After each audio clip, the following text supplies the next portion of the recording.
Okay, now we're out in the current. We're floating down the river. What's the next thing we have to be able to do? We need to be able to eddy out.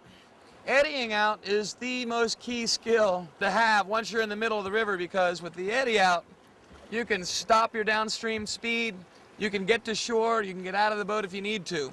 So the eddy out is just as important as the peel out. Now to eddy out, remember we talked about some of the lingo and the anatomy of an eddy.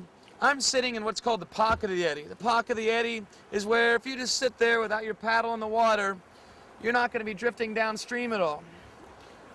A lot of people spend too much time out here in the danger zone. This is out on the eddy line. You sit here, you're going to find yourself all of a sudden getting stuck on the eddy line and getting squirreled around. You're also going to find you're going to have to paddle to keep yourself in position.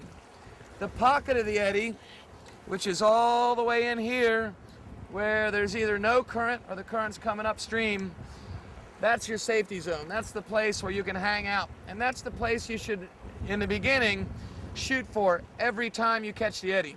Watch this. I'm going to peel out. I'm going to get some speed. I'm going to forward stroke across, leaning downstream. Now I'm going to come and I'm going to eddy out. I'm going to reach across, pull myself in, and keep pulling until I get into the pocket of the eddy. Now I'm good to go. Here's the mistake you're going to find yourself making more often than not if you don't remember to always go for that pocket. You're going to peel out. Here you are in the current. You're going to be coming for the eddy. You're going to think you're across the eddy line. Oh, here I am. I'm in the eddy. Now you're going to stop and you're going to realize, wait a second, I'm still drifting. I'm not in the eddy. Then you're going to have to give it some gas and try to work your way into the pocket. Now as the current gets faster, the negative result of eddying out on the eddy line becomes greater. You end up not only being swirled around, you also end up drifting out the bottom of the eddy, missing the eddy entirely. So the pocket is what you're looking for.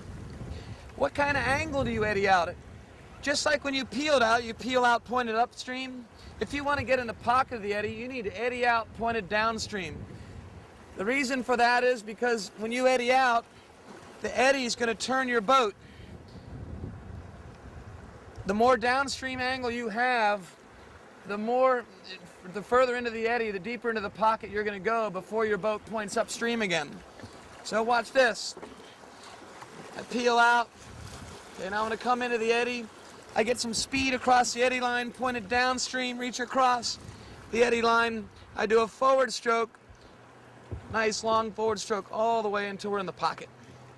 Now for more detailed information on crossing eddy lines and really becoming efficient at it, my Strokes and Concepts DVD will do the ticket for that. But for now, we're going to stick to the basics.